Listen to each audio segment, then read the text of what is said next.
I can't feel anything below my waist anymore. Please, please help me." The 28-year-old woman whispered through cracked, bruised lips. Dried blood crusted along her chin and neck as she crawled inch by inch through the glass doors of Le Méridien restaurant at 3:23 inches the morning. Her black waitress uniform was torn from her left shoulder down to her right hip, exposing layers of purple bruises overlapping like someone had beaten her more times than anyone could count. Both her knees were scraped raw to the point where red flesh was visible beneath, leaving a long trail of blood smeared across the gleaming marble floor. Dark brown hair was plastered to her face, covering one eye that was swollen shut into a grotesque purple-black mass. But the most terrifying sight was her wrists, deep rope marks still etched into her skin, the flesh torn and seeping blood as though she had just ripped herself free from chains not long ago. And between her thighs, blood was still flowing, soaking through the bottom of her tattered dress. She lifted her head, and those pale green eyes that once sparkled like jade were now nothing but two empty, hollow pits, the eyes of someone who had died inside while their body still breathed. And those eyes stared directly at the man sitting alone in the empty restaurant, the man everyone in New York knew, but no one dared look in the eye. Dominic Vale, the coldest mafia boss on the East Coast of America, the man whose name alone made the entire underworld bow their heads. And what that devil in human skin did next shook his entire empire to its very foundations. The crystal whiskey glass met the mahogany table with surgical precision, the deliberate movement of a man who controlled everything within his reach. Dominic Vale did not flinch. He did not gasp. He simply observed. Behind him, Marco and Tony shot to their feet like coiled springs finally released. Their hands moved instinctively toward the guns holstered beneath their tailored jackets, fingers already curling around the grips. 18 years of guarding the most dangerous man on the East Coast had trained them to treat every unexpected intrusion as a potential assassination attempt. But Dominic raised one hand, just one, and both men froze mid-motion. Marco leaned closer, his voice barely above a breath. "That's Elena Morgan, waitress at the diner 3 blocks over. Civilian, no record, no connections, no trouble." Dominic said nothing. His storm-gray eyes remained fixed on the broken woman bleeding on his floor, the floor of a restaurant he owned, in a city he controlled, on a night when he had come here seeking solitude. Then he did something that made Marco's blood run cold. He stood up, and he walked toward her. For a man standing 6'2" with shoulders carved from granite, Dominic moved with an almost supernatural silence. Each step was measured, deliberate, as though he were approaching a wounded animal that might bolt at any sudden movement. Elena heard him coming. The steady rhythm of expensive leather shoes against marble grew closer, and her body reacted before her mind could, curling inward, arms wrapping around herself, making herself as small as possible. A reflex born from years of learning that approaching footsteps meant pain. She tried to crawl backward, but her legs refused to obey. Her arms trembled and gave out. She collapsed onto the cold floor, tears mixing with the blood on her cheeks. Then the footsteps stopped, and Dominic Vale, the cold devil himself, the man who had ordered executions without blinking, the man whose name made hardened criminals wet themselves, lowered himself to his knees. Right there, on the blood-smeared marble, in his $12,000 suit, he knelt until his eyes were level with hers. Marco felt his jaw drop. In 18 years, he had never not once seen his boss kneel before anyone, not before rivals, not before allies, not before the graves of fallen soldiers.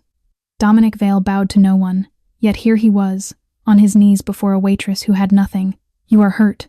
Dominic's voice emerged soft, almost gentle, a tone Marco didn't know he possessed. "You need help." Elena lifted her head, and through the haze of pain and terror, she finally saw his face clearly. The sharp jaw, the steel-gray eyes, the faint scar running along his left jawline. She knew that face. Everyone in New York knew that face.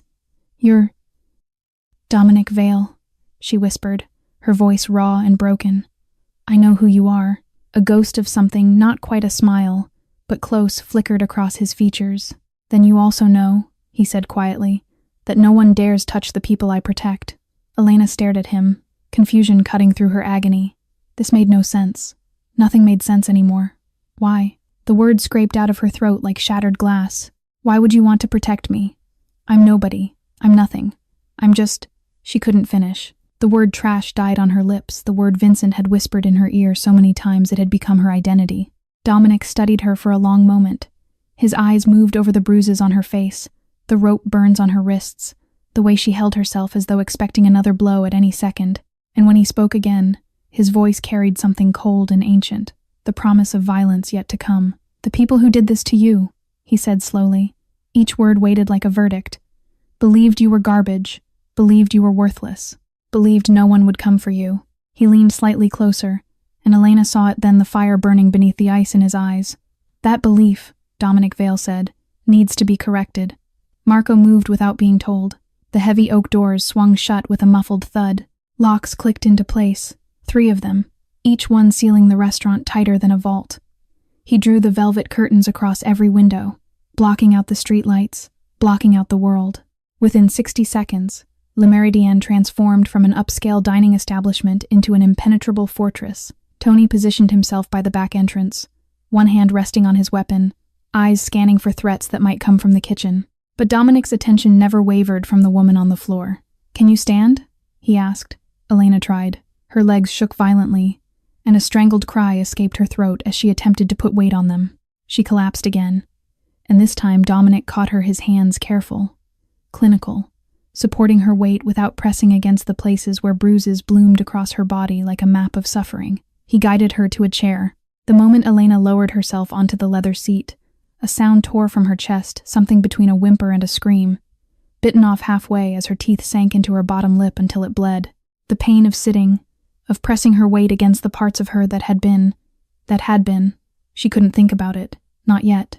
Dominic pulled another chair close, near enough that she could feel his presence like a wall between her and the rest of the world, but not so close that he invaded what little space she had left. He sat down, folded his hands, and waited. He didn't ask questions. He didn't push. He simply waited. The silence stretched for nearly 3 minutes. Elena focused on breathing. In, out, in, out. Each breath hurt. Everything hurt. Finally, she spoke. Vincent Hartley. The name left her mouth like poison being expelled from a wound. He's my landlord, 52 years old. Owns the building where I live. She paused, swallowing against the rawness in her throat. 4 months ago, I lost my job at the department store when it closed down. I needed somewhere cheaper to live. He appeared like a miracle. Her laugh was hollow. Bitter, the sound of someone who had learned that miracles were just traps in disguise. The apartment was small. The rent was half the market rate. He said I reminded him of his daughter. I thought I was lucky. Dominic remained motionless, but Marco noticed his boss's jaw tightening incrementally with each sentence. The first night, he knocked on my door. Said he needed to check the plumbing. I let him in because he was the landlord. Elena's hands twisted together in her lap, knuckles white. He did nothing that night, just looked at me, in a way that made me want to shower for hours after he left. She continued, her voice growing flatter, more detached, the tone of someone recounting events that had happened to a stranger rather than herself. The looks became comments. The comments became touches that he called accidents. Then last month, he said it directly if I didn't have enough money for rent. There were other ways to pay. I refused. I told him I would call the police. A bitter smile twisted her cracked lips. He laughed, told me his brother-in-law is the deputy chief of the New York Police Department, Thomas Reed. Said he had friends in places I couldn't imagine. Said no one would believe a worthless waitress over a respected landlord with 15 buildings and 20 years of clean tax records. Dominic's knuckles had turned white, where his hands gripped each other. 2 months ago, he used his spare key to enter my apartment at 2 a.m. I was asleep. Elena's voice dropped to barely a whisper. I woke up with his hand around my throat, his voice in my ear telling me that if I screamed, he would kill me, and then he would kill my brother in his hospital bed. The words hung in the air like smoke from a fire that had already consumed everything. He recorded it, on his phone. Said if I ever told anyone, he would send the video to everyone I knew. He said no one believes girls like me anyway. He said we were trash. Marco turned away, his jaw clenched so tight the muscles in his neck stood out like cords. I endured it, Elena continued, her voice cracking. Because my brother is dying. Because I have nowhere else to go. Because I thought if I just survived long enough, I could save enough money for his surgery, and then I could disappear. She looked up at Dominic, and in her hollow eyes, he saw the moment where the last piece of her had shattered. Tonight, Vincent brought 2 friends. The sentence fractured midway. She couldn't continue, couldn't form the words to describe what 3 men had done to her while she screamed into a pillow they'd shoved against her face. I escaped when they passed out from drinking. She finally managed. I ran. 4 hours. The blood wouldn't stop. The hospital turned me away because I have no insurance. The police station. I couldn't. Thomas Reed, Vincent's brother-in-law. I didn't know where else to go. Silence fell like a hammer, and then Dominic spoke. His voice remained steady, controlled, but something in it had changed. Something ancient and terrible now stirred beneath the surface, like magma building pressure beneath a volcano. You mentioned your brother, he said quietly. Tell me about him. The name came out of Elena's mouth like a prayer, the last sacred thing she had left in a world that had taken everything else. Lucas, she said it again, softer this time, as though speaking it too loudly might somehow hurt him from across the city. My brother. He's 22 years old. He's lying in a bed at Mount Sinai Hospital right now, in the oncology ward, hooked up to machines that beep every few seconds to remind me he's still alive. Elena's hands trembled as she pressed them against her thighs, trying to ground herself in the present instead of drowning in the nightmare of her reality. Leukemia. That's what they called it when he was 16. Cancer of the blood. They said he needed a bone marrow transplant, chemotherapy, specialized treatment that only certain hospitals could provide. She laughed, a broken, hollow sound that held no humor. Do you know how much that costs? $350,000. That's what stands between my brother and death. $350,000 that I will never have. No matter how many jobs I work, no matter how many hours I don't sleep, no matter how many times I let men like Vincent. Her voice cracked and died. Dominic waited. The doctors told me last week, Elena continued, her words now barely audible. 3 weeks. That's how long Lucas has left if he doesn't get the transplant. 21 days, maybe less. She looked up at Dominic, and the devastation in her eyes was absolute, the look of someone watching the only light in their darkness flicker toward extinction. He's the only reason I'm still breathing. The only reason I didn't step off a bridge 3 years ago, or swallow every pill in the medicine cabinet, or just stop fighting. Tears carved fresh paths through the dried blood on her cheeks. 16 years? I have spent 16 years keeping him alive. Since I was 12 years old, everything I've done, every choice I've made, every horror I've endured, it was all for him. To give him one more day, one more chance. Her voice shattered like glass hitting concrete. He's 22, and he's never been to a concert. Never had a girlfriend. Never traveled anywhere beyond the walls of hospitals and our tiny apartments. His entire life has been needles and pills and pain and waiting rooms. And I promised him, I swore to him when we were children that I would save him, that I would find a way. Elena's whole body began to shake, and now I have nothing. No money, no home, no hope. Vincent took the last pieces of me tonight, and in 3 weeks, my brother will die, and it will be my fault because I couldn't. She broke. The sobs that tore from her chest were raw and primal, the sound of a soul that had finally reached its breaking point after holding itself together for far too long. She doubled over in the chair, arms wrapped around her stomach, crying with the kind of abandon that only comes when there's nothing left to lose. I failed him, she gasped between sobs. I failed him. I promised I would save him, and I failed. I fail at everything. I'm worthless. I'm nothing. I'm exactly what Vincent said. I was just garbage that nobody wants, that nobody stop. The single word cut through her spiral like a blade. Elena looked up, tears and blood mixing on her face, to find Dominic watching her with an expression she couldn't read. His gray eyes had grown darker, stormier, but not with disgust, with something else entirely. He was silent for a long moment, and when he finally spoke, his voice was quiet but absolute. Tell me everything, from the beginning. Elena drew a shuddering breath and began to unspool the thread of her existence, a story written in blood and tears and endless, endless pain. I was 12 years old when our parents died. The words came out flat, rehearsed as though she had told this story to herself so many times that it had lost all texture. Electrical fire, faulty wiring in the walls of our apartment building. My father got Lucas and me out through the window, then went back for my mother. She paused. Neither of them came out. Lucas was 6. He doesn't remember their faces anymore. I do. I wish I didn't. She stared at a point on the floor, her eyes unfocused, lost in memories that still burned. The state put us in Street Agnes Orphanage. They said it would be temporary. They said someone would adopt us. They lied. Her hands curled into fists. The man who ran that place, Harold Briggs, he was a monster wearing the mask of a saint. During the day, when the inspectors came, everything was clean, organized, perfect. But at night, Elena's voice dropped to a whisper. He worked us like slaves, cleaning, cooking, scrubbing floors until our hands bled. And if we didn't work fast enough, if we complained, if we cried, the belt came out, sometimes the rod, sometimes worse. She lifted her chin slightly, a muscle twitching in her jaw. Lucas was small, weak, scared of everything. Briggs liked to target the weak ones, so I made a deal with God, or the devil, or whoever was listening every time Briggs came for Lucas. I stepped in front. Every beating meant for my brother landed on my back instead. For 6 years, I was his shield. Marco had turned away completely now, his shoulders rigid, his hand pressed against the wall as though he needed something solid to keep him upright. When I turned 18, they threw me out. State rules, no room for adults in a children's facility. But Lucas was only 12. He had to stay for 2 more years. Elena's voice cracked. I left him there, in that hell, because I had no choice. She pressed her palms against her eyes, trying to hold back the flood. I worked 4 jobs: waitress, office cleaner, babysitter, flyer distributor. I slept 3 hours a night, ate whatever customers left on their plates. I saved every penny to get Lucas out early, to bribe someone, to do anything. Her hands dropped, revealing eyes red-rimmed and hollow. My first landlord was a man named Gerald. He seemed kind at first. They always seem kind at first.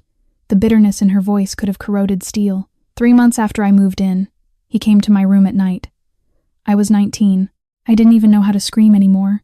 She laughed, a terrible, empty sound. I tried to kill myself after that. Pills. A neighbor found me and called an ambulance. When I woke up in the hospital, the first thing I thought was, Lucas. If I die, who will save Lucas? So I kept living, not for myself, for him. The timeline of her suffering continued to pour out like blood from an open wound. I got him out when he turned 18, and 3 months later, the doctors found the cancer. All those years of stress, of malnutrition, of living in that toxic orphanage, his body had been destroying itself from the inside. She shook her head slowly. I worked 5 jobs then, slept 2 hours a night, started dating a man named Marcus Webb because he promised to help with the medical bills. Her voice went flat again, the defense mechanism of someone describing trauma too immense to fully feel. Marcus beat me for 2 years, broke my ribs twice, put out cigarettes on my back when I talked to other men. I stayed because I thought I deserved it, because I thought this was what love looked like, because I was too broken to know the difference.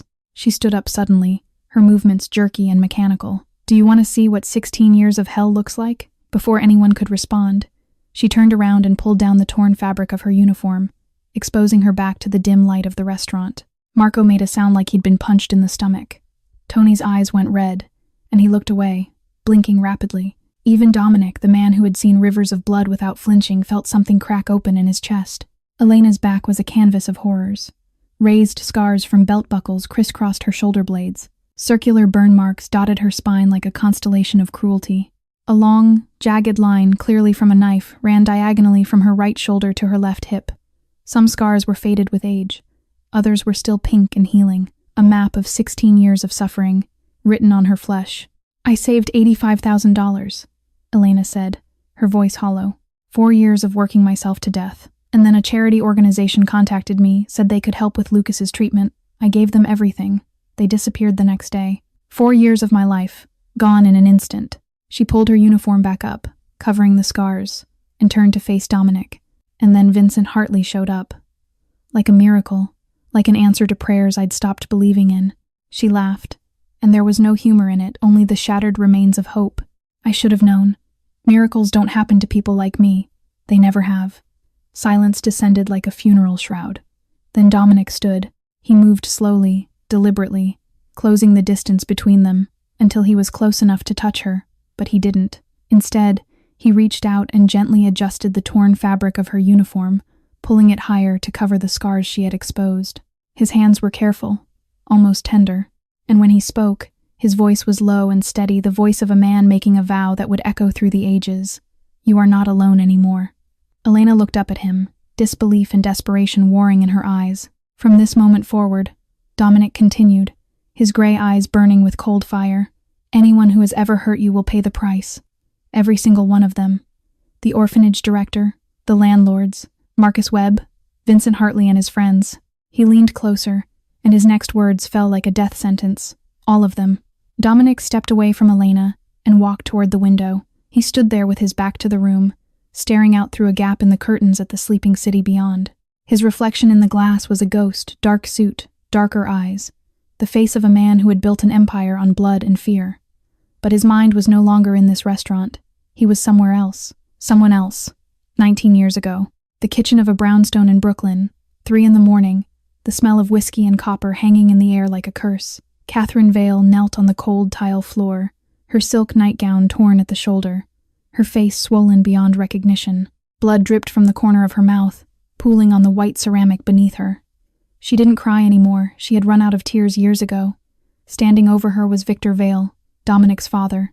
The man held a leather belt in his hand, not the cloth kind, but the thick cowhide with the brass buckle that left marks shaped like half-moons on whatever flesh it struck. His eyes were wild with alcohol and rage, his shirt untucked, his breath coming in ragged snarls. "You think you can leave me?" Victor's voice echoed through the memory like thunder. "You think you're worth anything without me?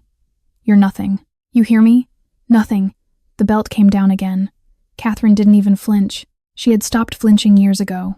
25 years of marriage. 25 years of being beaten, humiliated, broken down piece by piece until there was nothing left but a hollow shell that answered to her husband's voice. 25 years of hell that no one knew about, because the Vale family never showed weakness to the outside world.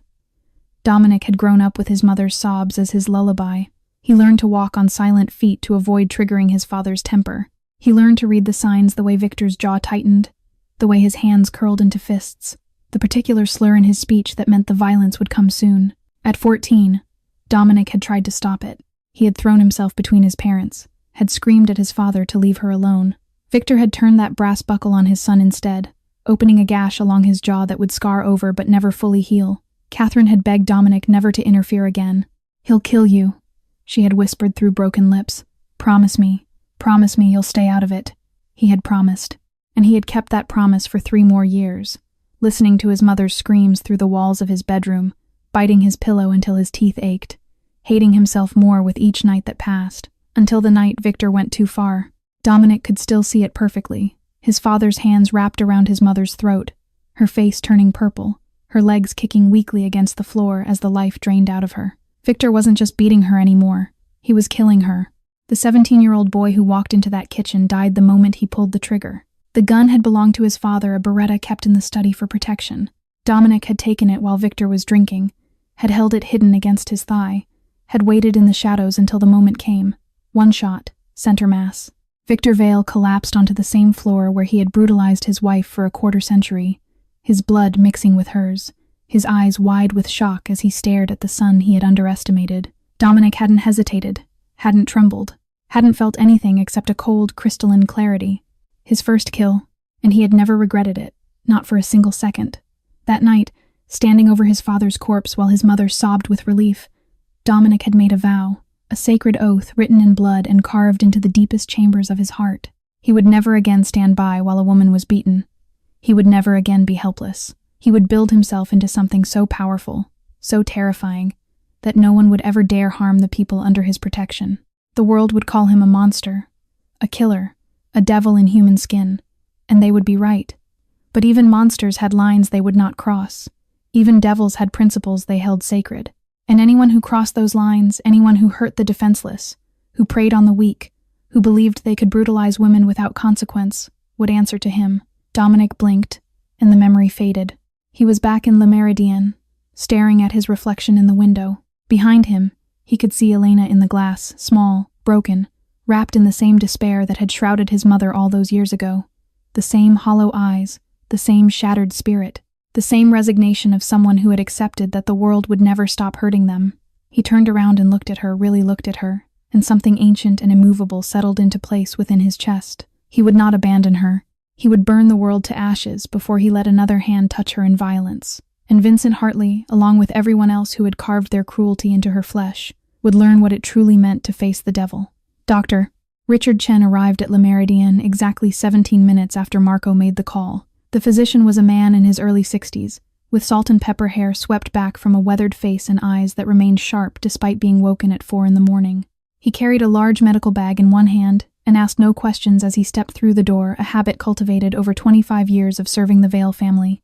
Some things were better left unasked. Marco led him to the back room where Elena had been moved, a private dining area now converted into a makeshift examination space. White tablecloths had been spread across a long table, and Tony had gathered every clean napkin in the restaurant to serve as bandages. Elena sat on the edge of the table, her body rigid with tension, her eyes tracking Dr. Chen's every movement like a cornered animal watching a predator approach. "Miss Morgan," the doctor said gently, setting his bag down. "My name is Richard. I'm here to help you. May I examine your injuries?" She didn't respond. Her gaze flickered toward the door, where Dominic stood with his back to the room, close enough to hear, far enough to give her space. "He won't look, doctor," Chen assured her. "No one will see anything you don't want them to see." Slowly, almost imperceptibly, Elena nodded. The examination that followed was thorough and clinical. Dr. Chen worked with practiced efficiency, his movements gentle but precise. He cleaned wounds, assessed damage, and prepared sutures with the calm demeanor of someone who had treated far worse in his career. The internal tearing required stitches, careful, delicate work that made Elena grip the edge of the table until her knuckles turned white. Bruises covered nearly 40% of her body, layered in shades of purple, black, and sickly yellow. A mild concussion from blunt force trauma to her head, severe dehydration, malnutrition that spoke of months, perhaps years, of neglecting her own needs. When Dr. Chen offered her a sedative to ease the pain of the suturing, Elena refused. "No," she whispered, her voice barely audible. "I need to stay awake. I need to stay in control." The doctor understood. He had seen this before, the terror of unconsciousness in victims who had been violated while helpless. He gave her a local anesthetic instead, numbing only the areas that required immediate treatment. Outside the room, Dominic stood motionless. His back remained turned, his eyes fixed on a point on the wall, his hands clasped behind him in a posture of rigid control. But every sound that escaped from behind that door, every sharp intake of breath, every bitten-off whimper, every soft cry of pain cut through him like a blade dragged slowly across his chest. Marco watched his boss from across the room and saw something he had never witnessed in 18 years. Dominic Vale was suffering. 45 minutes later, Dr. Chen emerged. His sleeves were rolled up, his hands freshly washed, his expression grave. He approached Dominic and spoke in a low voice meant only for him. "Physically, she will recover. The wounds will heal within a few weeks with proper rest and care." He paused, and his next words carried the weight of someone delivering a far more complicated prognosis. But psychologically, this was not an isolated incident. Her body tells a story of prolonged violence, years of it. Old scars layered beneath new wounds, bones that have been broken and healed without proper medical attention. This woman has been surviving trauma for a very long time. Dr. Chen met Dominic's eyes directly. She needs time, she needs safety, and she needs someone to show her that not every man in this world is a monster. Whether she can ever fully heal? He shook his head slowly. "That depends on what happens next." Dominic absorbed every word in silence. Then he turned to Marco. "Send 4 men to Mount Sinai Hospital.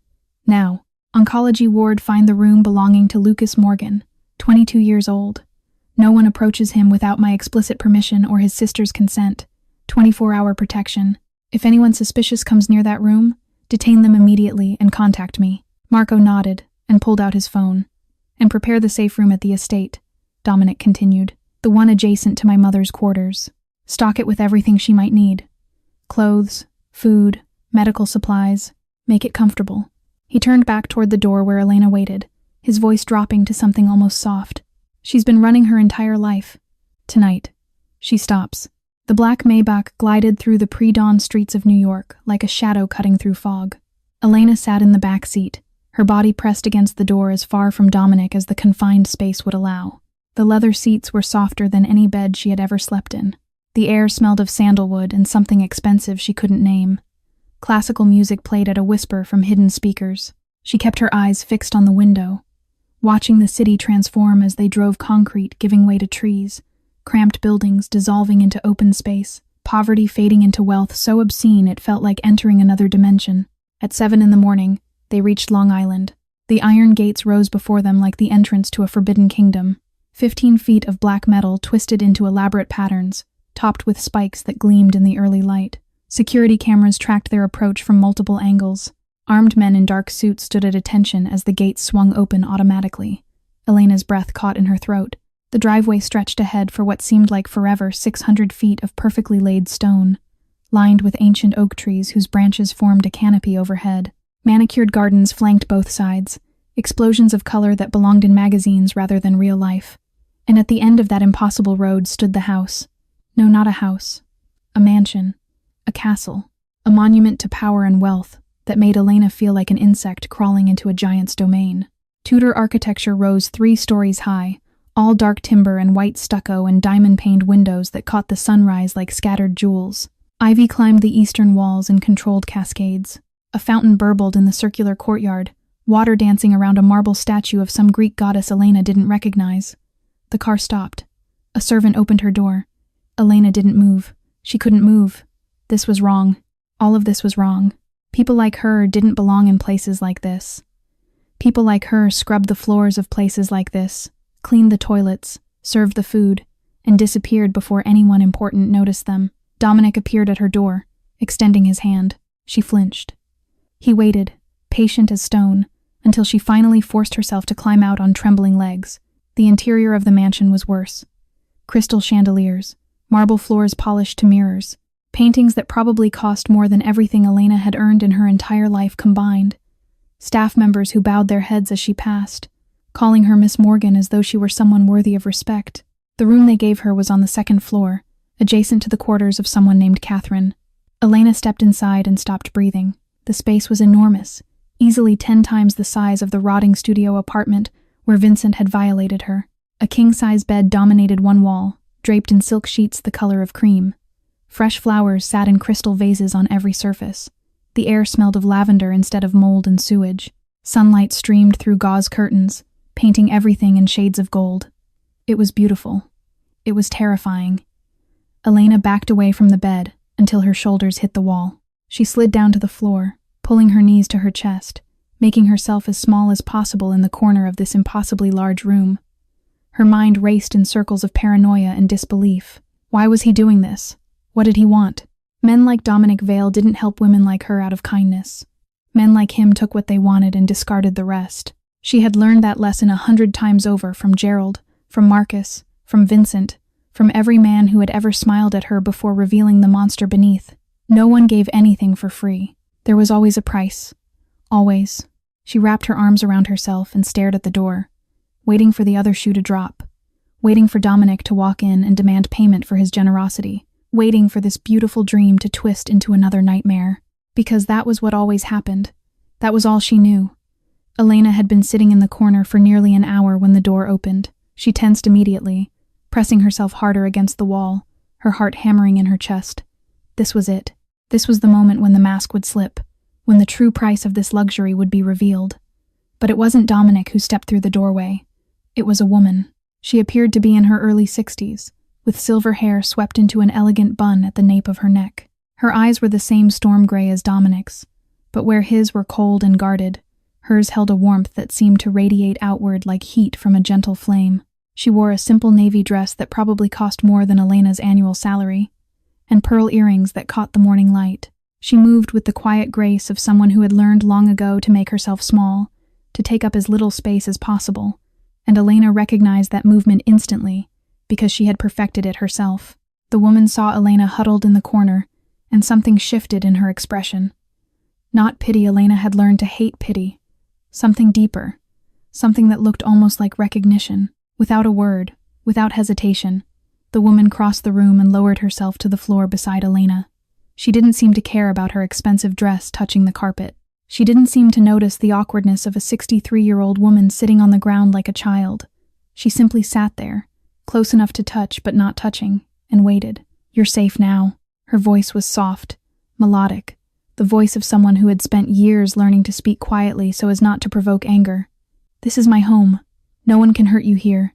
Elena stared at her, confusion and suspicion warring in her hollow eyes. "Who are you?" The woman smiled a sad smile, weighted with decades of unspoken pain. "My name is Catherine Vale. I am Dominic's mother." Elena's breath caught. She looked at this elegant woman, this picture of refined grace and quiet dignity, and tried to reconcile her with the image of the cold, terrifying man who had knelt on a blood-stained floor just hours ago. Catherine seemed to read her thoughts. "You're wondering why my son helped you," she said gently. "You're wondering what he wants in return. You're waiting for the trap to spring." Elena said nothing. Her silence was confirmation enough. Catherine was quiet for a long moment, her gray eyes growing distant, looking at something far beyond the walls of this room. 25 years, she finally said. "That's how long I was married to Victor Vale, Dominic's father." Her hands folded in her lap. and Elena noticed for the first time that her fingers bore faint scars, thin white lines that spoke of old wounds. 25 years of hell that no one knew about. He beat me, humiliated me, turned me into a shadow in my own home, and I never told anyone, because I was too ashamed, because he convinced me that I was nothing without him, that no one would believe me, that I deserved everything he did to me. Elena felt something crack open in her chest. I was you, Catherine continued, her voice barely above a whisper. Many years ago, broken, hopeless, convinced that the pain would never end, that there was no way out, that I would die in that darkness and no one would ever know or care. She turned to look at Elena directly, and in her gray eyes, Elena saw something she had never seen in another human being before. Understanding. Not sympathy. Not pity. Not the hollow words of people who had read about suffering in books but never felt it in their bones. True understanding. The understanding of someone who had lived through the same hell and emerged scarred but surviving. My son grew up listening to my screams through the walls, Catherine said. He grew up with my tears as his lullaby. And when he was 17 years old, he did what I never had the courage to do. He ended Victor's reign of terror, and he paid a price for it that I can never repay. Her voice trembled slightly. The world sees a mafia boss, a killer, a monster in an expensive suit, but I see a boy who sacrificed his innocence to save his mother, a boy who walked into darkness so that I could finally stand in the light. She reached out slowly, giving Elena time to pull away if she wanted to, and gently took her hand. That is why you are here. That is why you are safe. Not because my son wants something from you, but because he made a vow, 19 years ago, that he would never stand by while another woman suffered the way I suffered. Elena felt the tears coming before she could stop them. They spilled down her cheeks in hot rivers, carrying with them 16 years of loneliness, 16 years of believing that no one in the world could possibly understand what she had endured. But this woman understood. She knew, not from textbooks or news reports or secondhand stories, but from the scars on her own body, from the nightmares that still visited her in sleep, from the flinch that never quite went away when a man raised his hand too quickly. Elena broke. She collapsed forward into Catherine's arms, sobbing with an abandon she hadn't allowed herself since she was 12 years old, and watching her parents' coffins lowered into the ground. And Catherine held her. She held her the way a mother holds a child, the way Elena's mother had held her, so long ago that the memory had faded to almost nothing. She stroked Elena's hair and whispered words of comfort, and let her cry until there were no tears left. For the first time in 16 years, Elena Morgan felt something she had forgotten existed. She felt safe.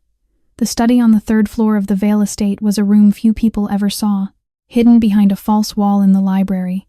Accessible only through a biometric lock that recognized Dominic's fingerprint, it served as the nerve center of his empire, the place where decisions were made that shaped the fate of the entire East Coast underworld. At 9 a.m, while Elena slept fitfully in the safe room with Catherine watching over her, Dominic sat behind a desk of polished black oak and listened to Marco's report. A thick file lay open before him, filled with photographs, financial records, and documents that would never see the inside of a courtroom. Vincent Hartley, Marco began, his voice clipped and professional. 52 years old, born in Queens, built his real estate empire over the last 20 years. Currently owns 15 apartment buildings, all located in the poorest neighborhoods of the city, places where police patrols are rare and residents have no voice. He flipped to a page of newspaper clippings. On paper, he's a model citizen, successful businessman, generous philanthropist, donates regularly to the Police Benevolent Fund, sponsors community events, sits on the board of 3 different charities. His face shows up in the society pages at least twice a month, always smiling, always shaking hands with someone important. Dominic's expression remained unchanged, but his eyes had grown colder with each word. His brother-in-law is Thomas Reed, Marco continued, deputy chief of the New York Police Department, married to Hartley's sister for 15 years. Very convenient relationship. Any complaint against Hartley gets quietly buried before it reaches anyone who might actually investigate. He placed a second file on the desk, thinner, but somehow more damning.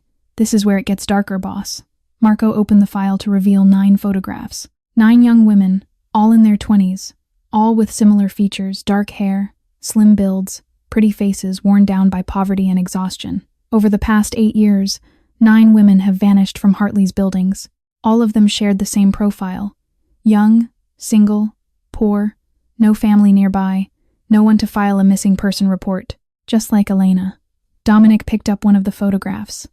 A girl with sad eyes and a forced smile stared back at him. Police classified every single case as voluntary disappearance, Marco said, disgust creeping into his voice. No investigations. No follow-ups. The files were closed within days of being opened. Very convenient when the deputy chief is your brother-in-law.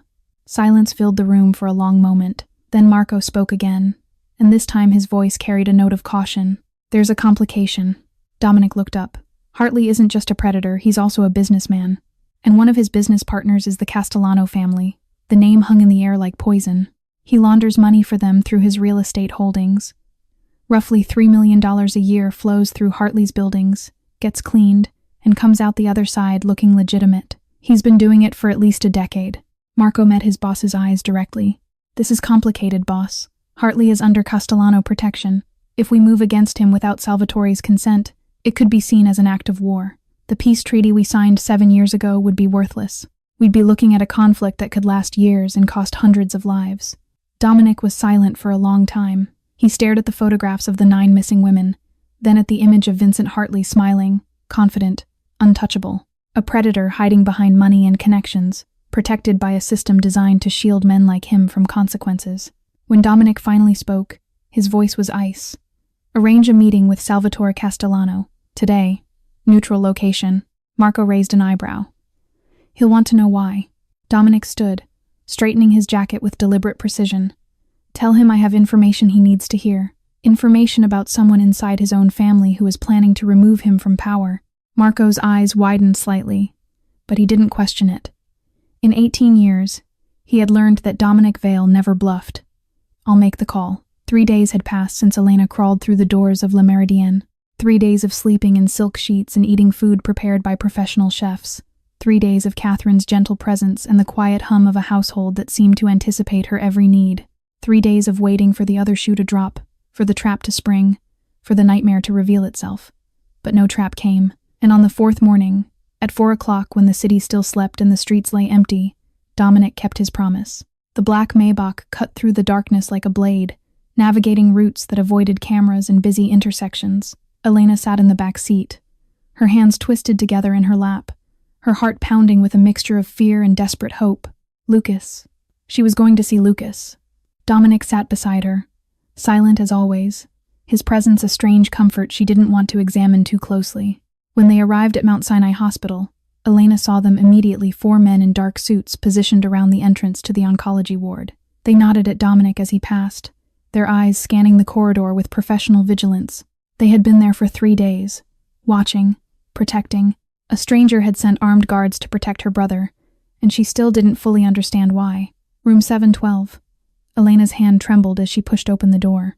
The room was small and sterile, filled with the soft beeping of monitors and the antiseptic smell that she had come to associate with death and despair. Medical equipment surrounded the bed like sentinels, tubes and wires connecting to a body that seemed far too fragile to contain a human soul. Lucas lay propped against the pillows, his 22-year-old frame wasted to almost nothing by months of chemotherapy. His skin had taken on the grayish pallor of the chronically ill. Dark circles shadowed his eyes. His hair, once thick and brown like their father's, had fallen out in patches. But when he saw Elena, his face transformed. Light flooded into those hollow eyes, and for a moment, he looked like the little boy she remembered, the 6-year-old who used to crawl into her bed during thunderstorms, who believed his big sister could protect him from anything. Elena, his voice was weak but filled with relief. Where have you been? It's been 3 days. I was so worried I kept calling your phone, but it went straight to voicemail. And there are these men outside my door who won't tell me anything. I thought something terrible had happened to you. I thought maybe Elena crossed the room in 3 strides and gathered him into her arms. She held him as gently as she could, mindful of the IV lines and the fragility of his bones, and she cried. Silent tears streamed down her face, soaking into the thin fabric of his hospital gown. He was alive. He was still here. She hadn't lost him yet. Lucas pulled back slightly, and his eyes still sharp despite everything his body had endured fixed on her face. His expression changed. Elena. His voice dropped to a whisper. What happened to you? Your face, those bruises. Who did this? She had tried to cover the marks with makeup, but the swelling around her eye was impossible to hide completely. It's nothing, she said quickly. Too quickly. Everything is fine now. Someone is. Someone is helping me, protecting me. Lucas stared at her for a long moment, and she saw in his eyes the terrible understanding of someone who had spent his whole life watching his sister sacrifice herself. Before he could ask more questions, the door opened again. "Doctor." Harrison entered, a tall man with tired eyes and a clipboard clutched against his chest like a shield. He nodded at Elena, his expression carefully neutral in the way doctors learn to adopt when delivering news no one wanted to hear. "Miss Morgan, I'm glad you're here. We need to discuss Lucas's condition." Elena felt her stomach drop. "The latest tests show that Lucas's leukemia is progressing faster than we anticipated, Doctor," Harrison said, each word falling like a stone into still water. "The current treatment protocol is no longer effective. He needs a bone marrow transplant urgently." He paused, and Elena saw him steeling himself for what came next. "The surgery must happen within 3 weeks, or I'm afraid." He didn't finish the sentence. He didn't need to. The total cost, including the transplant, hospitalization, and post-operative care, will be approximately $350,000. The number hung in the air like a death sentence. $350,000. 3 weeks. Elena stood frozen, unable to breathe, unable to think. The walls of the small hospital room seemed to close in around her, crushing her beneath the weight of an impossible reality. She had nothing. No money, no insurance, no options. And her brother was going to die because she couldn't save him. "Elena." Lucas's voice cut through her spiral. She looked at him, and what she saw in his eyes shattered her completely. He wasn't afraid. He wasn't angry. He was resigned. "If there's no money," he said quietly, his voice terrifyingly calm, "then it's okay. Lucas, don't. You've already given up everything for me." He reached out and took her hand, his grip weak but steady. 16 years, Elena. You've sacrificed your entire life trying to keep me alive. You've worked yourself to death. You've suffered things you think I don't know about, but I know. I've always known." Tears spilled down his hollow cheeks. "I don't want you to suffer anymore. Not for me. If this is where it ends, then let it end. Let me go." Elena collapsed. Her knees hit the floor beside his bed, and sobs tore from her chest, raw, agonized sounds that seemed to come from somewhere deeper than her body. She pressed her face against his hand and cried with the abandon of someone whose last hope had finally crumbled to dust. "I promised," she gasped between sobs. "I promised I would save you. I promised Mom and Dad. I promised." "You kept your promise," Lucas whispered. "You kept me alive for 16 years when no one else would have. That's more than enough. That's more than I ever deserved." Outside the room, standing in the shadow of the doorway where neither sibling could see him, Dominic Vale listened to every word. And something in his chest, something he had thought long dead, began to burn. The Maybach moved through the empty streets like a ghost, its engine barely a whisper in the pre-dawn silence. Elena sat pressed against the passenger door, her forehead resting against the cold glass of the window. She stared at nothing, her eyes hollow, her face blank, her body present, but her mind somewhere far away, drowning in an ocean of despair. $350,000. 3 weeks. The numbers repeated in her head like a funeral dirge, each repetition driving the knife deeper into her chest. She had failed. After everything, 16 years of suffering, of sacrifice, of clawing her way through hell one day at a time, she had failed the only person who mattered. Lucas was going to die, and there was nothing she could do to stop it. Dominic watched her from across the back seat, his gray eyes unreadable in the shadows. He had heard everything in that hospital room, every word the doctor spoke, every desperate plea from Elena, every quiet acceptance from the boy who had decided to release his sister from her burden. He had heard Lucas tell Elena to let him go, and he had heard Elena's heart shatter into 1,000 pieces. "I will pay for the surgery." The words fell into the silence like stones dropped into still water. Elena's head snapped toward him, her hollow eyes suddenly wide with shock. For a moment, she simply stared, as though he had spoken in a language she didn't understand. Then reality caught up with her, and she shook her head violently. "No." The word came out sharp, defensive, the automatic response of someone who had learned that every gift came with strings attached. "I can't accept that. I have nothing to give you in return. I don't want to owe you anything." Dominic's expression didn't change. "What do you think I want in return?" Elena laughed, a bitter, broken sound that held no humor. "Men always want something." Her voice dripped with 16 years of accumulated poison. "My body, my obedience, my soul. Everything has a price. Everyone wants payment. That's the only lesson this world has ever taught me." She turned back toward the window, her jaw tight. "I've been down this road before. Gerald offered me cheap rent. Marcus offered me love. Vincent offered me safety. And every single one of them took something from me that I never wanted to give. Her hands curled into fists in her lap. So tell me, Dominic Vale, what's your price? What do you want from me? Silence stretched between them. When Dominic finally spoke, his voice was quiet, not cold, not commanding, but something almost vulnerable. You have every right not to trust me. Elena didn't respond, but she didn't look away either. Let me tell you why I'm doing this. He paused, and when he continued, his voice carried the weight of memories he had never shared with anyone outside his family. When I was 17 years old, my father tried to kill my mother, 25 years of marriage, and he had spent every single one of them breaking her down, beating her, humiliating her, convincing her that she was worthless without him. Elena turned slightly, her eyes meeting his for the first time since they left the hospital. That night, I walked into the kitchen and found him with his hands around her throat. She was turning blue, her legs had stopped kicking, and I knew that if I didn't do something in the next 30 seconds, she would die. His jaw tightened. I shot him. One bullet, center mass, and I watched him bleed out on the same floor where he had brutalized her for a quarter century. The confession hung in the air like smoke from a fire that had burned everything it touched. I killed the boy I used to be that night. I stepped into darkness so my mother could finally live in the light.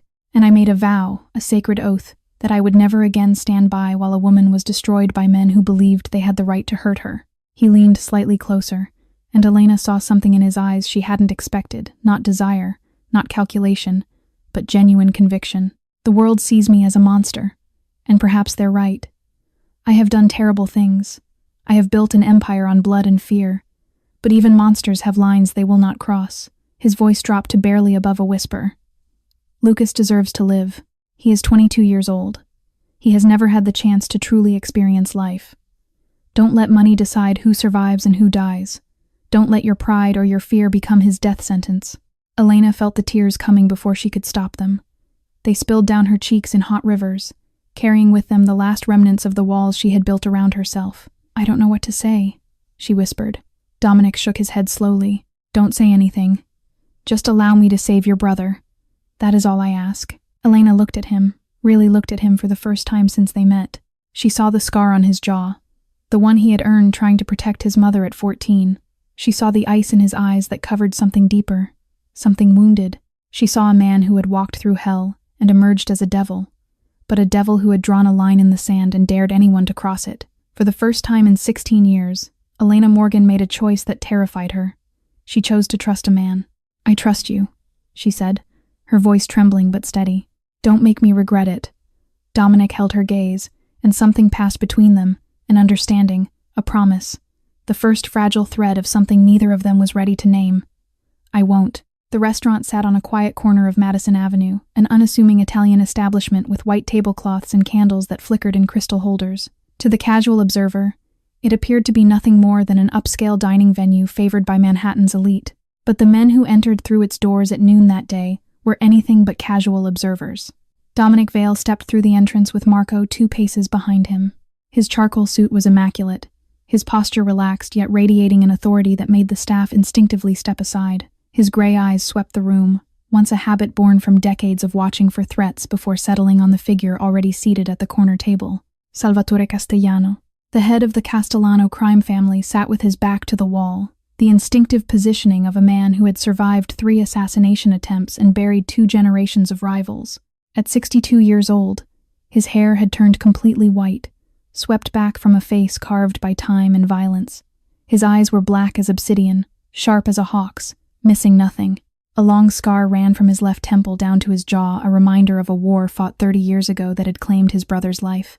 2 bodyguards flanked his table, their hands hidden beneath their jackets. Dominic approached without hesitation and sat down across from him. Marco remained standing, positioned to see both the entrance and the kitchen. For a moment, neither man spoke. They simply regarded each other, 2 predators, measuring, calculating, acknowledging the danger that each represented to the other.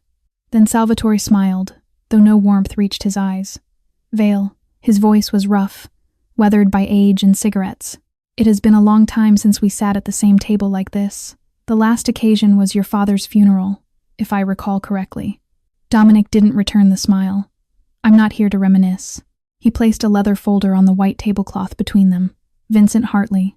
Salvatore's expression flickered just for an instant before settling back into careful neutrality. He didn't touch the folder. What about him? He's your business partner. Dominic said evenly.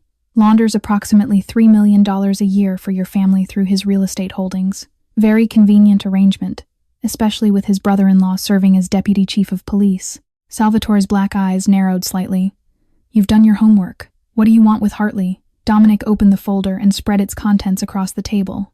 Photographs, police reports, financial records. Vincent Hartley is a serial rapist. Over the past 8 years, 9 young women have disappeared from buildings he owns. All of them shared the same profile. Young, poor, alone, with no one to report them missing. I have a living witness from his most recent attack. I have physical evidence. And I have enough documentation to put Hartley in a federal prison for the rest of his life, or in a coffin, depending on how you prefer to handle such matters. He pushed one photograph forward Elena's face, bruised and swollen, taken at the restaurant 3 nights ago. Salvatore glanced at it, then looked back at Dominic with an expression of mild curiosity. And you think I care about morality? The old man's voice carried a hint of amusement. Hartley brings me $3 million every year, clean money that passes through legitimate channels. You expect me to sacrifice that income because of a few unfortunate girls? Dominic had expected this response. Without a word, he produced a second folder thinner than the first, but somehow radiating a far more dangerous energy. He placed it on the table. Derek Castellano. The name landed like a grenade. Salvatore's entire demeanor shifted. The casual arrogance vanished, replaced by the coiled tension of a snake preparing to strike. Your nephew, Dominic continued, his voice betraying nothing. 34 years old, currently operating under the assumption that he is your chosen heir. He opened the folder. For the past 18 months, Derek has been secretly contacting your lieutenants. He's been making promises more money, more power, more territory, in exchange for their support when he makes his move against you. Dominic slid a sheet of paper across the table. That is a list of the 12 men who have already agreed to back him. 3 of them are in your inner circle. He produced another document. These are transcripts of recordings from 4 separate meetings where Derek discussed his plans in detail. He believes you've grown old, soft, that you've lost your edge. He intends to remove you within the next 6 months permanently. Salvatore picked up the folder with hands that remained perfectly steady, though Dominic noticed the tension in his shoulders, the tightening of his jaw. He read through the document slowly, methodically, his black eyes absorbing every word. The silence stretched for nearly 3 minutes. When Salvatore finally looked up, his face was a mask of stone, but beneath it, Dominic could see the cold fury of a man who had just learned he was being betrayed by his own blood. What do you want in exchange for this information? Dominic met his gaze without flinching. Hartley, I want you to withdraw all protection from him. No backing, no interference, no retaliation when I move against him. He becomes mine to deal with as I see fit. He paused. In return, you receive everything I have on Derek and the traitors in your organization. Names, recordings, financial trails, all of it. Salvatore was silent for a long moment.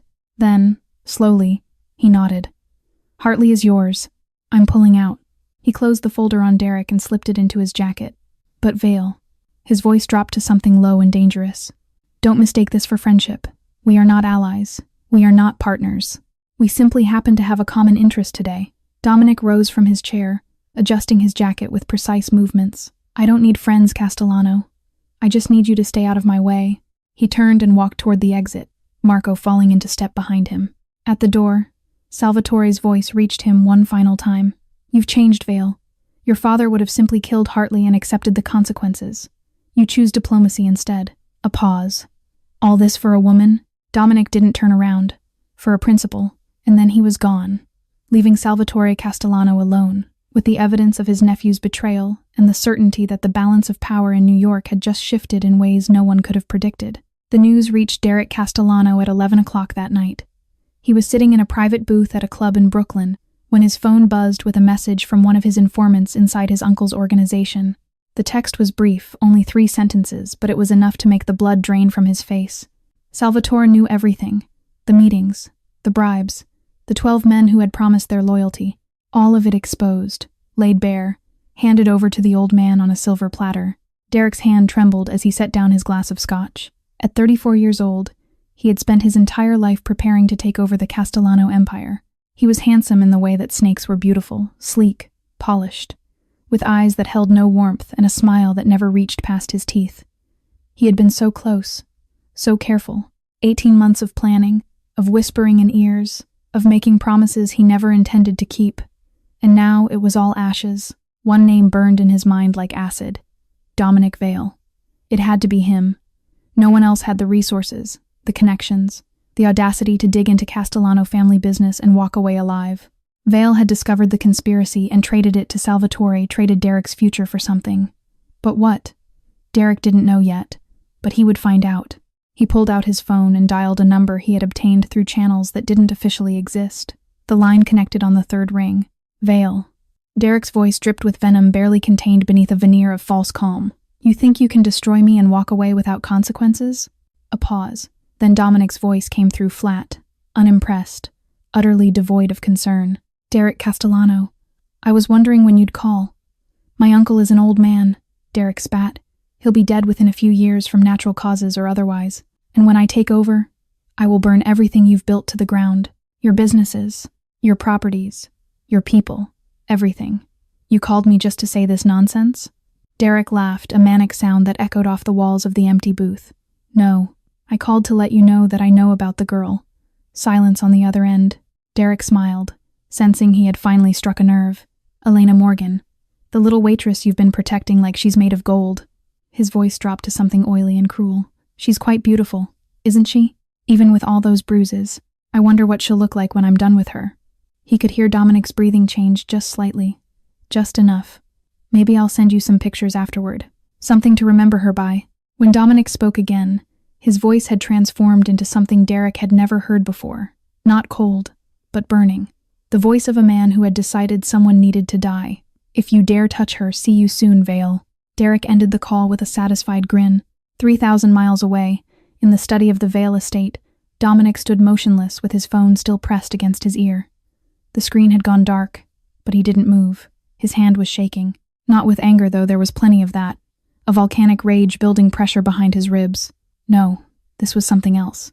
Something he hadn't felt in years, perhaps decades. Fear, not for himself, never for himself, but for Elena. The image of her face flashed through his mind, broken, hollow, finally beginning to show the faintest signs of healing. And now Derek Castellano had put a target on her back. Dominic's fingers tightened around the phone until the plastic casing creaked in protest. He dialed Marco. Triple the security around Elena. 24 hours a day, 7 days a week. I want eyes on her every second. If she leaves a room, someone follows. If she uses the bathroom, someone waits outside the door. Marco's voice came back steady despite the unusual urgency in his boss's tone. Understood. Anything else? Find out everything about where Derek is hiding. I want to know where he sleeps, where he eats, where he goes to the bathroom. Every safe house, every ally, every escape route. A pause. We're going after him? Dominic stared out the window at the darkness beyond. He threatened someone under my protection. He signed his own death warrant. 2 days later, the night came for Vincent Hartley. 15 men dressed in black moved through the darkness like wraiths, their footsteps silent on the damp grass surrounding the estate in Westchester. They communicated through hand signals, spreading out in a coordinated formation that had been rehearsed a dozen times. At their head walked Dominic Vale. His gray eyes gleamed like frozen steel in the moonlight, fixed on the sprawling mansion that rose before them, a monument to wealth built on the suffering of women who had no voice. The operation had been planned with surgical precision. Landline cables had been severed an hour ago. Cell phone signals were being jammed within a 500-meter radius by equipment hidden in a van parked on a nearby access road. Hartley's connection to the outside world had been completely eliminated. Salvatore Castellano had kept his word.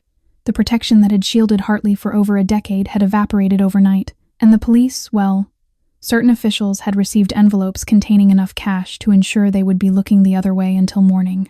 Vincent Hartley was utterly alone. In the 5 days since Elena had first spoken Hartley's name, Marco had been busy. He had tracked down 4 other women who had survived encounters with the landlord women who had fled his buildings, changed their names, tried to disappear. Women who had been too afraid to speak for years. But when Marco approached them with an offer of protection from one of the most powerful men on the East Coast, their fear had transformed into something else. Courage. Each of them had recorded video testimony, detailing what Hartley had done to them. 4 faces, 4 stories, 4 pieces of evidence that would be impossible to dismiss or ignore. The rear entrance of the mansion fell first. 2 security guards hired muscle with no real loyalty were neutralized in seconds. One was rendered unconscious by a chokehold. The other found himself staring down the barrel of a suppressed pistol and wisely chose cooperation over heroism. Dominic moved through the house like a shadow, his men fanning out to secure every room. They found Vincent Hartley in the living room. He sat in a leather armchair facing a massive television, a glass of expensive bourbon in his hand, completely oblivious to the fact that his world was about to end. The screen flickered with some late-night talk show, filling the room with canned laughter. Then he sensed movement and turned his head. The glass slipped from his fingers and shattered on the hardwood floor, bourbon splashing across his slippers. Vincent Hartley's face went white as a corpse. Vale. The name came out as a strangled gasp. This is impossible. Castellano protects me. You can't touch me. Dominic stepped fully into the light, his expression carved from ice. Castellano has withdrawn his protection. The police are occupied elsewhere tonight. No one is coming to save you. He paused, letting the words sink in. Just like no one came to save the women whose lives you destroyed. Hartley scrambled to his feet, backing away until his shoulders hit the wall. His eyes darted toward the doorways, but men in black blocked every exit. There was nowhere to run. Marco stepped forward and placed a laptop on the coffee table. With a single keystroke, he began playing the testimonies. The first woman's face appeared on screen, tear-streaked, trembling, but resolute. My name is Jennifer Lawson. I lived in building number 5, owned by Vincent Hartley, 6 years ago. He raped me repeatedly for 4 months before I managed to escape. Another face. Another story. My name is Rebecca Torres. I was 19 when I moved into one of his apartments. He said he would help me. Then another, and another. 4 voices, 4 nightmares, 4 pieces of undeniable truth. Hartley watched the screen with growing horror, his whole body shaking like a leaf in a hurricane. Tears and mucus streamed down his face as the full weight of his exposure crashed down upon him. No, he blubbered, sliding down the wall until he sat crumpled on the floor. They're lying. All of them are lying. I didn't. Silence. Dominic's voice cut through his protests like a blade. He walked closer, standing over the pathetic figure with an expression of pure contempt. Please, Hartley sobbed, raising his hands in supplication. I'll pay. Any amount. I have $8 million in offshore accounts. 15 buildings, cars, jewelry. Take it all. Just let me live. Dominic looked down at him, at this creature who had worn the mask of respectability while destroying innocent lives, and felt nothing but disgust. You think money can purchase forgiveness for what you've done? You think your wealth makes your life worth something after all the lives you've ruined? Hartley's sobs intensified, his words dissolving into incoherent pleading. Dominic crouched down, bringing his face close to Hartley's. You will not die tonight. A flicker of desperate hope appeared in Hartley's eyes. Death would be too quick, Dominic continued, his voice soft and terrible. Too easy. Too merciful for someone like you. The hope died as quickly as it had appeared. Instead, you will live. You will live in a federal prison with a 40-year sentence for money laundering, human trafficking, and crimes against women. You will wake up every morning in a cell smaller than your bathroom, surrounded by men who despise what you are. He stood up, brushing invisible dust from his jacket. You will lose everything, your money, your buildings, your reputation, and you will die in that cell, forgotten and alone, knowing that the world finally saw you for the monster you truly are. Dominic turned toward the door. That is your fate, and no power on earth can change it. The FBI arrived at Vincent Hartley's mansion at 4 o'clock in the morning. 12 agents in tactical gear swarmed the property, battering down the front door that Dominic's men had carefully relocked hours earlier. They found Hartley exactly where he had been left, huddled on the floor of his living room, still wearing his bourbon-stained clothes, his face a mask of terror and despair. An anonymous package had arrived at the FBI field office the previous evening. Inside was a flash drive containing 4 video testimonies, financial records documenting years of money laundering, and a detailed list of 9 women who had disappeared from Hartley's buildings, complete with their last known addresses, physical descriptions, and the dates they had vanished. The evidence was irrefutable. When Hartley was led out of his mansion in handcuffs, cameras were already waiting. Someone, perhaps the same anonymous source, had tipped off every major news network in the city. Reporters shouted questions from behind police barricades. Flashbulbs exploded like strobe lights. Helicopters circled overhead, broadcasting the scene to millions of viewers waking up to their morning coffee. Vincent Hartley, philanthropist, businessman, pillar of the community, stumbled down his own front steps with bruises on his face and emptiness in his eyes. He looked like a man who had already died and simply hadn't realized it yet. Not a single lawyer in New York would touch his case. Word had spread through legal circles faster than wildfire. Whispers about the mountain of evidence, about connections to organized crime, about witnesses who were now under the protection of someone powerful enough to make even the bravest attorney think twice. Hartley would face his trial with a public defender and the certainty of conviction. The news exploded across every platform. Television anchors interrupted regular programming to deliver breaking updates. Newspapers rushed to print special editions. Social media erupted with hashtags and trending topics. Within hours, Vincent Hartley's name had become synonymous with the worst kind of predator, the kind who hid behind wealth and respectability while destroying lives in the shadows. But the story didn't end with his arrest. Federal prosecutors moved quickly to freeze Hartley's assets, all 15 buildings, his bank accounts, his investments, his properties. A judge signed an order allowing the seizure of everything he owned, pending trial and the inevitable civil suits that would follow. Dominic Vale had made certain arrangements through intermediaries and lawyers who knew better than to ask questions. The victims of Vincent Hartley would receive compensation from the liquidation of his empire. Elena Morgan was awarded Building No. 7, the very building where her nightmare had begun, where Vincent had first violated her, where she had been held captive on that terrible night. The deed arrived 3 days after the arrest, delivered by a courier who left, before she could ask any questions. Jennifer Lawson received Building No. 5. Maria Santos received Building No. 8. Lisa Chen received Building No. 10. Rebecca Torres received Building No. 12. 5 women, 5 buildings, 5 new beginnings rising from the ashes of their suffering. In the underworld, the news spread even faster than it had in the media. Dominic Vale, the cold devil himself, the most ruthless mafia boss on the East Coast, had captured a predator and handed him over to the federal authorities instead of putting a bullet in his head. It was unprecedented. In the history of the 5 families, justice had always been delivered through violence. Bullets, blades, bodies dumped in rivers or buried in concrete. No one surrendered an enemy to the law. It was considered humiliation, a sign of weakness, a violation of the unwritten codes that governed their world. Some whispered that Vale had gone soft, that protecting a waitress had clouded his judgment. That sentiment had finally cracked the ice around his heart. Others believed he was playing a game too complex for ordinary minds to understand. That leaving Hartley alive in federal custody served some larger purpose, a message, a warning, a demonstration of power that transcended mere killing.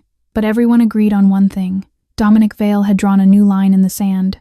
He had declared that there were certain crimes, certain kinds of predators that he would not tolerate, regardless of money or connections or protection, and anyone foolish enough to cross that line would face consequences worse than death.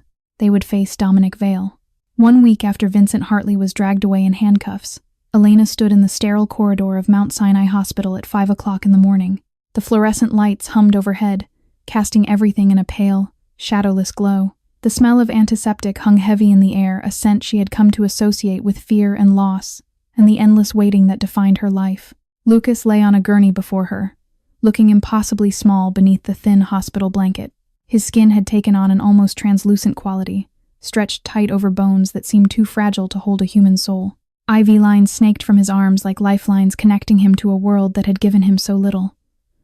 But when he looked up at his sister, he smiled. That smile, pure, trusting, unbroken despite everything, nearly shattered her. "Don't worry, Elena." His voice was weak but steady. "I'll be okay, I promise." She wanted to say something, wanted to tell him she loved him, that she was sorry for every time she had failed him, that she would give anything to trade places with him on that gurney. But the words wouldn't come. All she could do was grip his hand one final squeeze before the orderlies wheeled him through the double doors and into the operating room. The steel doors swung shut with a sound like a tomb ceiling, and Elena was left alone with 8 hours of waiting. The first hour passed in stillness. She sat rigid on a plastic chair, her eyes fixed on those closed doors, as though she could see through them by sheer force of will. Every muscle in her body was locked tight. She barely breathed. By the second hour, stillness became impossible. She stood up and began to pace. 3 steps left, turn. 3 steps right, turn. Her footsteps echoed in the empty corridor like a heartbeat counting down toward something she couldn't control. The third hour brought tears she couldn't stop. They leaked from her eyes silently, streaming down her cheeks while she continued her endless pacing. She didn't bother wiping them away. By the 4th hour, she had worn a path in the linoleum. Her fingernails found their way to her mouth, a childhood habit she thought she had broken years ago. She bit them down to the quick without realizing, tasting blood on her lips. The 5th hour broke her. Elena collapsed back into the plastic chair, her entire body shaking with tremors she couldn't control. Her hands trembled so violently she couldn't hold them still. Her breath came in ragged gasps that bordered on hyperventilation. 16 years. 16 years she had been fighting for this moment, sacrificing everything, enduring horrors no one should have to face, all for the chance to save her brother's life. And now his fate was in the hands of surgeons she had never met, performing a procedure she didn't understand, while she sat helpless in a corridor and prayed to a God she wasn't sure she believed in anymore. She didn't notice Dominic until he sat down beside her. He had arrived at dawn, before the first rays of sunlight touched the city. He had positioned himself in a chair across the corridor, maintaining distance, respecting her need for space. He had watched her pace and cry and slowly fall apart, never once intruding. But when the trembling started, when her body began to shake like a leaf in a storm, he moved. He sat down in the chair next to hers, close enough that she could feel the warmth of his presence, and he took her hand. His palm was large and warm, enveloping her frozen fingers completely. He didn't speak. He didn't offer empty platitudes or false reassurances. He simply held her hand and let his presence anchor her to the present moment. Elena didn't pull away. She gripped his hand like a drowning woman clutching a lifeline, her nails digging into his skin hard enough to leave marks. And she held on through the 6th hour, the 7th. The 8th held on as though letting go would mean losing Lucas forever. 8 hours and 23 minutes after the surgery began, the operating room doors swung open. Dr. Harrison emerged, still wearing his surgical cap, his mask pulled down around his neck. His face was tired but calm, the expression of a man bearing news he wasn't dreading to deliver. "Miss Morgan." Elena shot to her feet, Dominic rising beside her. The surgery was successful. 4 words. 4 words that contained 16 years of hope and sacrifice and desperate prayer. The bone marrow transplant was completed without complications. Lucas responded exceptionally well to the procedure. He will need time to recover, several weeks of careful monitoring, but barring any unforeseen complications. Dr. Harrison smiled. "Your brother is going to live a full, healthy life." Elena didn't hear anything after surgery was successful. Her legs gave out. She turned toward Dominic blindly, and before she could think, before she could stop herself, she collapsed into his arms.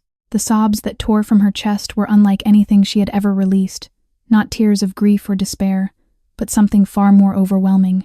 16 years of fear, of sacrifice, of holding herself together through impossible circumstances, all came pouring out in a flood that soaked through Dominic's expensive jacket. She clung to him like he was the only solid thing in a world that had suddenly lost all its sharp edges. Dominic froze. His body went rigid, every muscle tensing at the unexpected contact. He was not a man accustomed to physical affection, not from anyone except his mother. The walls he had built around himself were high and thick, constructed over decades to keep the world at a safe distance. But this woman, this broken, fierce, impossibly strong woman, was crying in his arms because her brother was going to live, slowly, carefully, as though handling something infinitely precious. Dominic raised his arms and wrapped them around her. He held her while she wept, one hand pressed against her back, the other cradling the back of her head, and he said nothing, because nothing needed to be said. Across the corridor, Marco and Tony watched with matching expressions of disbelief.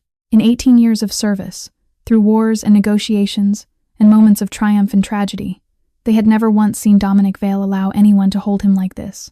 Never anyone except Catherine. Marco caught Tony's eye and gave a small, almost imperceptible shake of his head. Something had changed. Something fundamental had shifted in their boss and the man they had believed was made of ice and steel and nothing else. And neither of them knew what it meant for the future. 2 weeks after the surgery, Lucas Morgan was finally starting to look alive again. Color had returned to his cheeks, a faint blush of pink that Elena had almost forgotten could exist on her brother's face. His eyes, once dull and resigned, now held sparks of something she hadn't seen in years. Hope. He sat propped against the pillows of his hospital bed, complaining about the bland food and asking when he could go outside. Normal complaints. Healthy complaints. The complaints of someone who expected to have a future. Elena sat beside him, listening to him talk about wanting to learn to drive, about maybe taking some college courses, about all the things he had never allowed himself to dream of before. And for the first time in 16 years, she let herself believe that everything might actually be okay.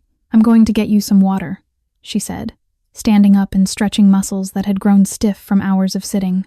"The nurse said you need to stay hydrated." Lucas rolled his eyes with the exaggerated annoyance that only younger siblings could master. "You're worse than the doctors. Someone has to be." She smiled a real smile, one that reached her eyes and stepped out into the corridor. The hallway was quiet, too quiet. Elena noticed it immediately, the absence of the usual hospital sounds, the strange stillness that hung in the air like a held breath. Her footsteps echoed against the linoleum as she walked toward the water station at the end of the hall. Then she saw Tony. He lay crumpled on the floor near the stairwell door, his body twisted at an unnatural angle. Blood pooled beneath his head, spreading in a dark halo across the white tiles. Elena's heart stopped. She opened her mouth to scream, to run, to do something, but rough hands seized her from behind before any sound could escape. One man clamped a meaty palm over her mouth, muffling her cries.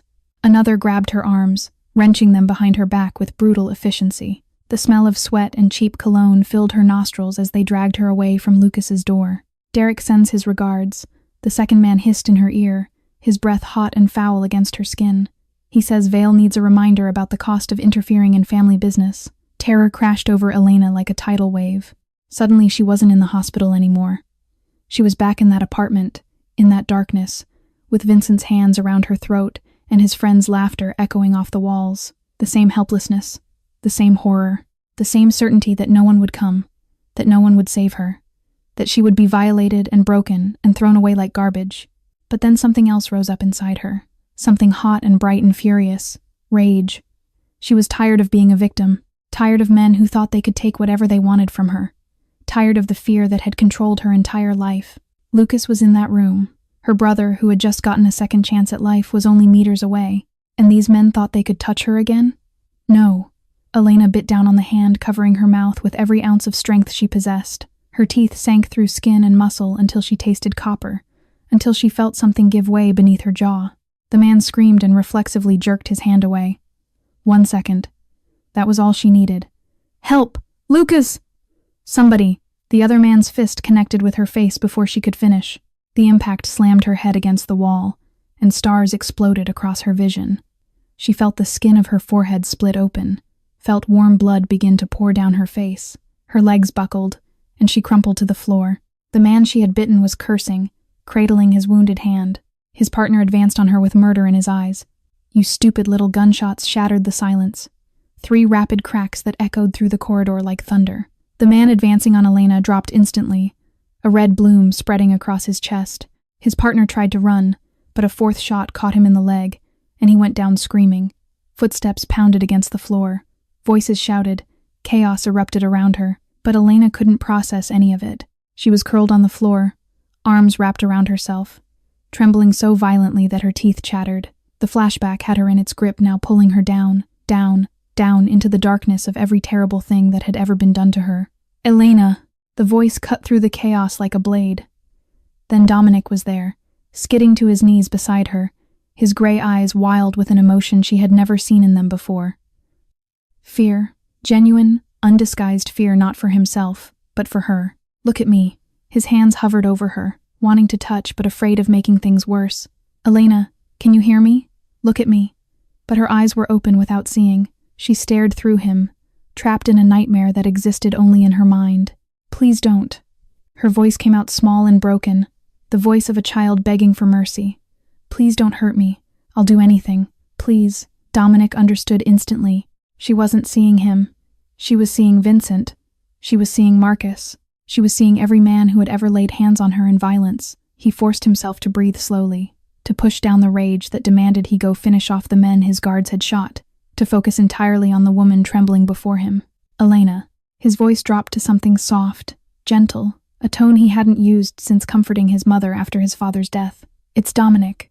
You're safe. No one is hurting you anymore. She didn't respond. You're in the hospital. Lucas is right there. He's fine. He's safe. I'm here. I'm not going to let anyone touch you. Still nothing. Breathe with me. In and out. In and out. Feel the floor under you. Feel my voice. Come back. Come back to me. He repeated it again and again, a steady litany of reassurance that anchored her to the present moment. Slowly, painfully, the glaze began to lift from her eyes. The trembling continued, but something shifted in her expression. She saw him, really saw him. Dominic, I'm here. You're safe. It's over. The tears came then, not the silent tears of the past weeks, but great heaving sobs that shook her entire body.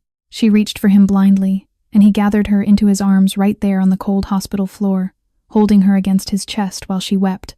"I don't want to be afraid anymore," she gasped between sobs. "I'm so tired. I can't do this anymore." "I can't, you don't have to." Dominic held her tighter, one hand cradling the back of her head, his jacket soaking through with her tears and blood. "You will never have to face this alone again. I will end this. I will end all of it." He pressed his lips against her hair, a gesture so tender it would have shocked anyone who knew him. "I promise." The abandoned warehouse squatted in the industrial wasteland of South Brooklyn like a rotting corpse. Rusted metal walls, shattered windows, the stench of decay and neglect hanging in the cold night air. Derek Castellano had chosen this place as his hideout, believing its obscurity would protect him. He was wrong. At 11 o'clock that night, 15 of Dominic Vale's most elite operatives moved through the darkness like ghosts.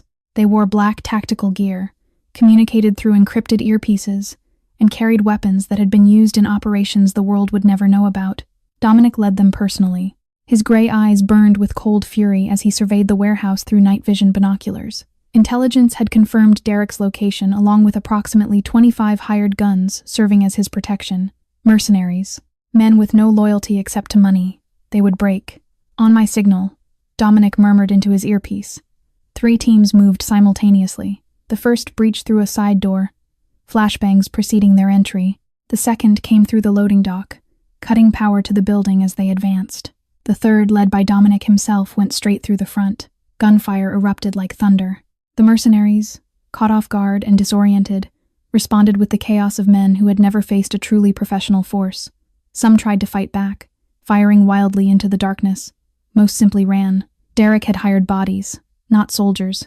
Within 5 minutes, half of his protection had either surrendered or fled into the night.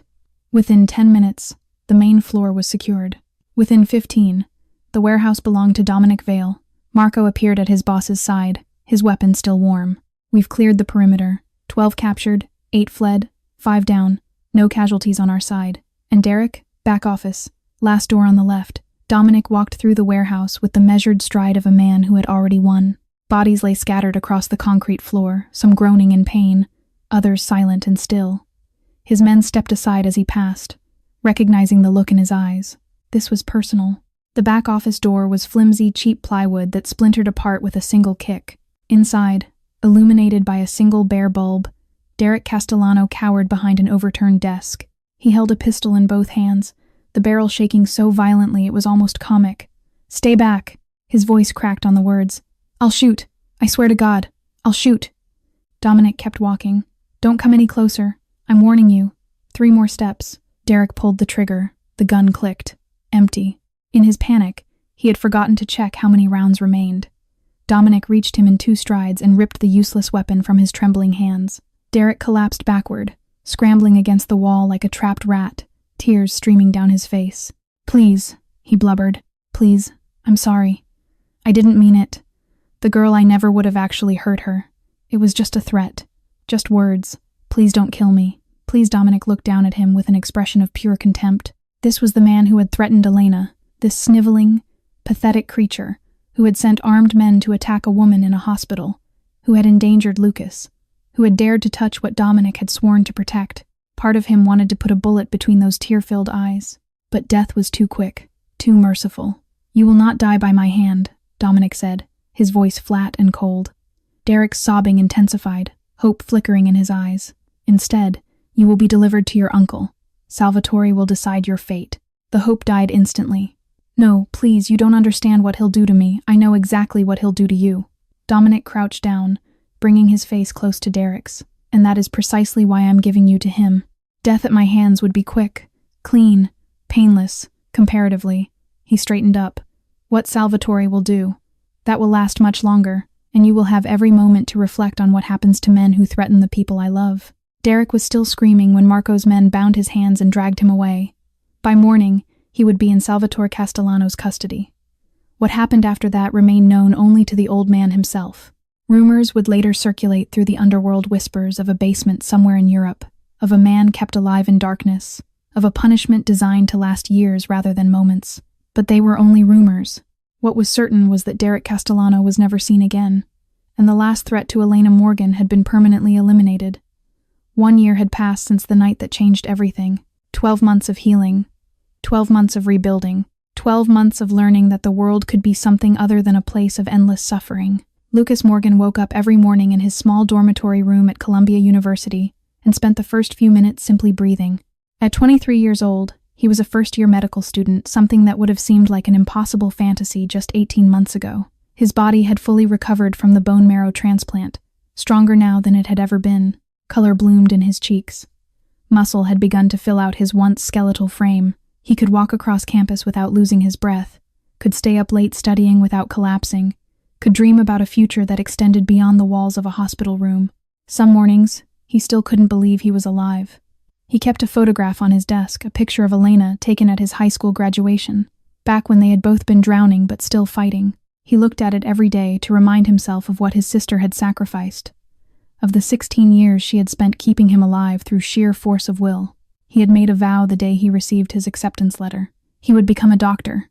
He would dedicate his life to helping people like himself, patients who had been written off, whose families couldn't afford treatment, who had been told to simply accept death because they didn't have enough money to live.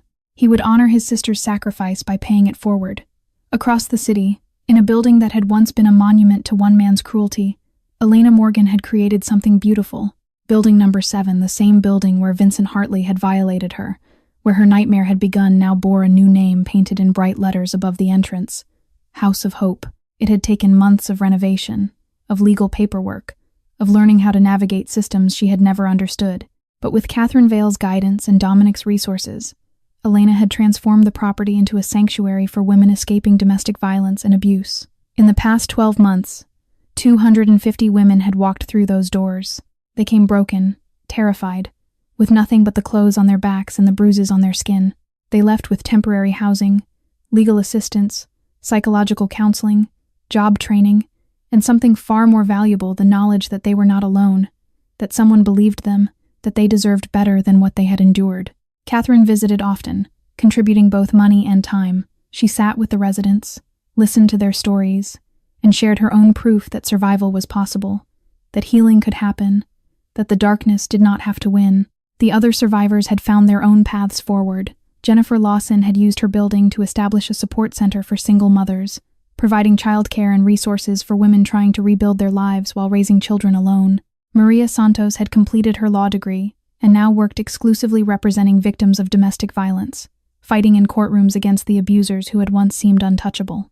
Lisa Chen had opened a small bakery on the Lower East Side and had recently gotten engaged to a kind man who treated her like she was precious, not because she was fragile, but because she was loved.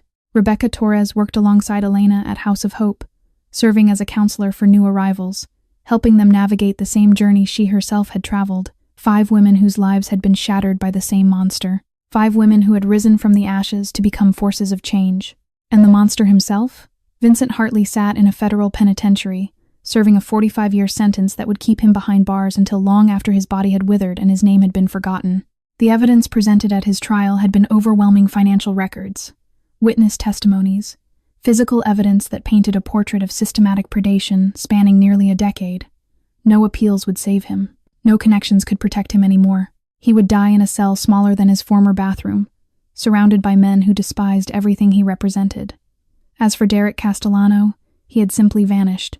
The underworld whispered stories about his fate. A basement in Eastern Europe, a punishment designed to last years rather than moments, a living death far worse than anything a bullet could deliver. But these were only rumors, spoken in hushed tones by men who understood that some prices were too terrible to contemplate. What was certain was that Derek would never threaten anyone again. The final threat had been eliminated. On the anniversary of the night she had crawled into La Meridienne, Elena stood on the balcony of Dominic's penthouse and watched the city glitter beneath her. New York spread out in all directions, a sea of lights and shadows, of beauty and ugliness, of cruelty and kindness existing side by side.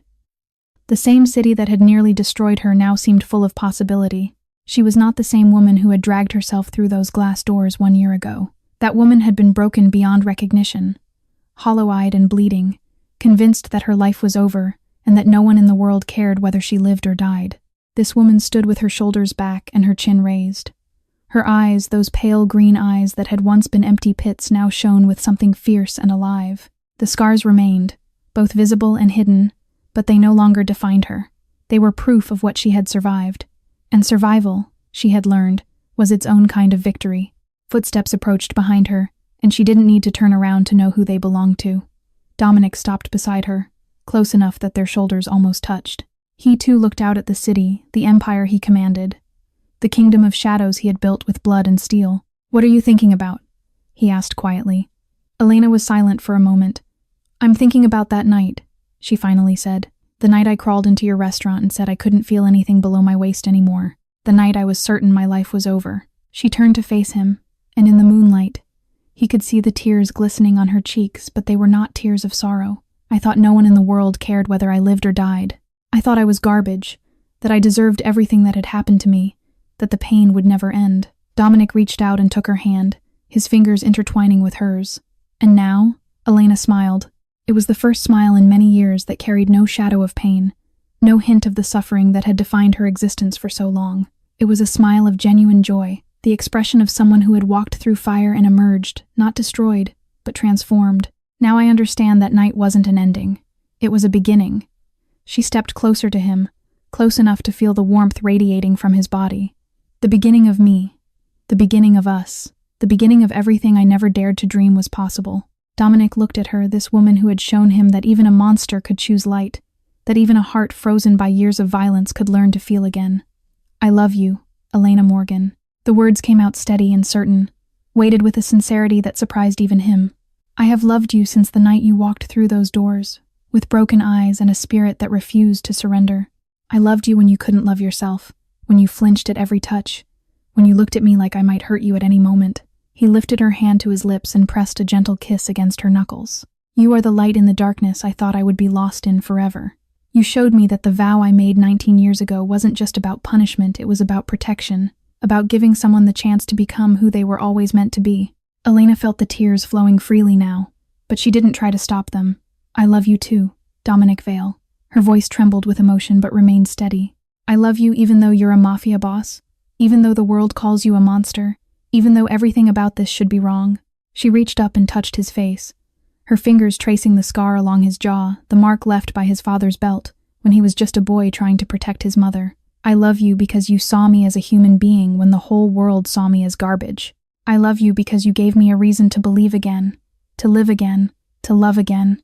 Dominic pulled her close, one arm wrapped around her waist, the other hand cupping her face.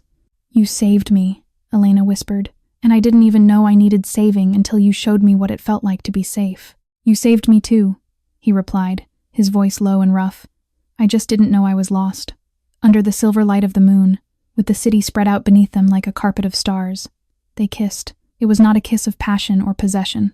It was a kiss of confirmation, a seal upon everything they had built together, everything they had survived, everything they would face in the years to come. Two broken people who had found each other in the darkness. Two wounded souls who had chosen to heal together rather than suffer alone. The cold devil and his redemption. The broken woman and her protector, forever intertwined. Sometimes redemption comes from the darkest corners.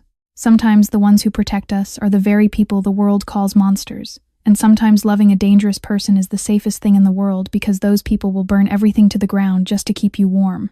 This story reminds us that no matter how deeply life pushes us into the abyss, there is always hope. That no one is truly worthless or beyond saving, that everyone deserves to be loved and protected, regardless of what they have endured or what the world has told them about their value, and that true strength is not about never falling, it is about always getting back up, no matter how many times life knocks you down. Thank you for staying with us until the very end of this emotional journey.